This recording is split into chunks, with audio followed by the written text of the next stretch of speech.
Operation सिंदूर के बाद पाकिस्तान भारतीयों पर cyber हमला करने की तैयारी में है। खुफिया एजेंसियों ने अज्ञात लिंक और फाइलों से बचने की चेतावनी दी है। भारत ने पाकिस्तान के आतंकी ठिकानों पर सटीक हमले किए हैं। साइबर विशेषज्ञ प्रशांत लोखंडे ने सुरक्षित ब्राउजिंग और अज्ञात लिंक से बचने की सलाह दी है।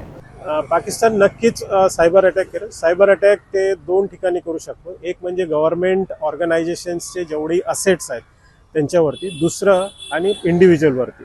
इंडिव्हिज्युअलवरती अटॅक करण्याचं कारण असं आहे की बरेचसे गव्हर्नमेंट असेट्स जे आहेत ते कॉम्प्रोमाइज होण्यासाठी the weakest link is the human.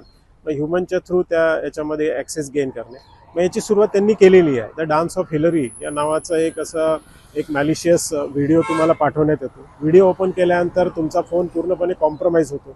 तुमच्या फोनमधला डेटा किंवा महत्त्वाचे सगळे बँकिंग डिटेल्स वगैरे ते सगळीकडे जातात।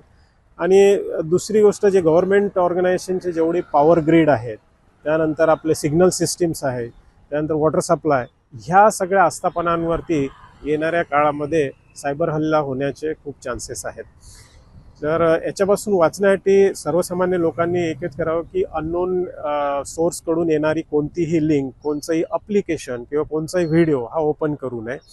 त्यानंतर आणि दुसरं आणखी एक पाकिस्तान म्हणजे इनिशिएट करण्याच्या याच्यात आहे, ते म्हणजे जे आपला सोशल मीडिया वॉरफेअर, म्हणजे ज्याच्या थ्रू अफवांचा प्रसार करणे, दोन धर्मांमध्ये तेढ निर्माण करण्याचा प्रयत्न करणे, ह्या अशा सगळ्या गोष्टी तो सोशल मीडियाच्या थ्रू करण्याचा प्रयत्न होता। त्यामुळे अफवांवर बिलकुल विश्वास ठेवू नका।